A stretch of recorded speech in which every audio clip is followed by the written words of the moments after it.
पृथ्वीराज चौहान का जो वंश है, चौहान वंश जो है मूल रूप से वो गुर्जर वंश है। आज की जो प्रेस वार्ता है वो विशेष करके पृथ्वीराज चौहान के ओरिजिन को लेकर के इतिहास में, कि पृथ्वीराज चौहान का जो वंश है, चौहान वंश जो है मूल रूप से वो गुर्जर वंश है।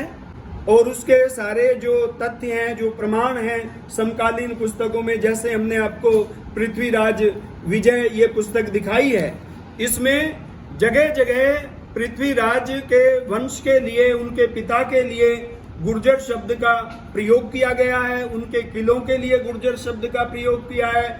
जब गौरी को पहले युद्ध में हराया तो वहां भी स्पष्ट कहा गया कि गुर्जरों के द्वारा गौरी को हराए जाने का वर्णन, कि गुर्जरों ने ही सबसे पहले गौरी को पराजित किया। और इसी प्रकार से आप देखेंगे तो सारे के सारे जो तथ्य हैं, या अलबरूनी का इनके राज्य को गुजरात लिखना हो, गुर्जर देश लिखना हो, वो भी इसी तथ्य की पुष्टि करता है। जैसे उदयपुर प्रशस्ति में गुर्जर राज शब्द जो है वो चौहान शासक के लिए प्रयोग हुआ। तो ये सारे, और इसी प्रकार से जो मैंने बताया कि जो दक्षिण में जो लाट के शासक था सिम्हा, जो चौहान शासक था, उसका युद्ध हुआ जब यादव शासक के साथ, तो उस समय पर वहां चौहान शासक को स्पष्ट रूप से कई जगह शिलालेख में, एक जगह नहीं कई जगह गुर्जर कह करके संबोधित किया गया। चौहान शासक को सीधे गुर्जर कहकर के संबोधित किया गया। तो ये बहुत सारे प्रमाण इस बात को सिद्ध करते हैं कि पृथ्वीराज चौहान जो हैं वो गुर्जर थे। और उनके, मैंने बाद का भी बताया कि जो उनके वंशज हैं वो भी आज तक उसी प्रकार से गुर्जरों में हैं, और तो राजपूतों में भी उनके वंशज हैं। पर 13वीं शताब्दी से पहले ये राजपूत नाम की जो जाति है उस रूप में गठन नहीं हुआ था। उससे पहले ये जो वंश हैं ये गुर्जरों के नाम से ही प्रसिद्ध थे। बाद में फिर राजपूत जाति का जो विकास है वो 13वीं शताब्दी के बाद हुआ।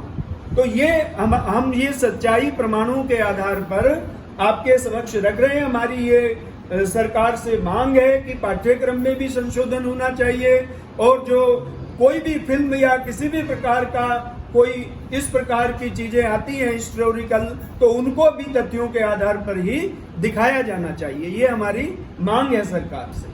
ये क्या कोई कानूनी लड़ाई लड़ रहे हैं इस इतिहास शुद्धिकरण का जो अभियान चला रखा है? न कानूनी लड़ाई जो है इसमें सीधे तो कोई चल नहीं रही है, पर ग्वालियर के अंदर मिहिर भोज की प्रतिमा पर कुछ थोड़ा मैटर कोर्ट में गया हुआ है अलग से। वो किसी पक्ष ने सीधे उसको नहीं रखा, और वो वहां पर दूसरे ही तथ्यों को लेकर चल रहा है, हिस्ट्री के तथ्यों को लेकर के नहीं चल रहा है। तो ऐसी कोई कानूनी लड़ाई अभी चल नहीं रही है। फिल्म जो आ रही है, आपका क्या मत है कि जो पृथ्वीराज चौहान थे वो गुर्जर थे? हाँ जी, ये प्रमाण कहाँ से लिया आपने? ये प्रमाण हमने समकालीन ग्रंथों से लिए, जिसमें सबसे प्रमाणिक जो ग्रंथ है वो पृथ्वीराज विजय है, जो उनके दरबार के कवि जयानक ने लिखा था। और इसके लेखन का समय है 1192। जब पहली विजय पृथ्वीराज ने गौरी पर की, तो वो राइटर जो है पृथ्वीराज के पिता को गुर्जर राज लिखता है, सोमेश्वर चौहान को। और पृथ्वीराज रासों में भी सोमेश्वर चौहान को, ये तो विजय है। रासो दूसरी पुस्तक है चंद्रवरदाई की, उसमें भी पृथ्वीराज के पिता को लिखा सोमेश शूर गुज्जर नरेश। वहां लिखा कि सोमेश्वर शूरवीर हैं और गुज्जर नरेश हैं, वहां भी स्पष्ट रूप से लिखा हुआ है। और इस प्रकार से इनके किले को भी गुर्जर किला कहा गया, गुर्जर दुर्ग वहां पर स्पष्ट लिखा है। जब गौरी को पराजित किया तो गुर्जरों द्वारा गौरी को पराजित करना, पहले वहां पर यह लिखा गया है। गुर्जर मंडल का वर्णन इसमें है पूरी तरह से। तो ये तथ्य हैं, तथ्यों के आधार पर अलबरूनी ने लिखा, जो विदेशी यात्री है चौहानों के राज्य को गुजरात। तो ये सारी बातें तथ्य पर रखें। हम कोई भी बात जो है वो काल्पनिक तौर पर आपके सामने नहीं रख रहे हैं। एक एक बात को तथ्यों के साथ रखेंगे। आप उस पर प्रश्न कर सकते हैं, आपके प्रश्न का उस पर उचित उत्तर दिया जाएगा अगर आपको कोई उसमें डाउट है।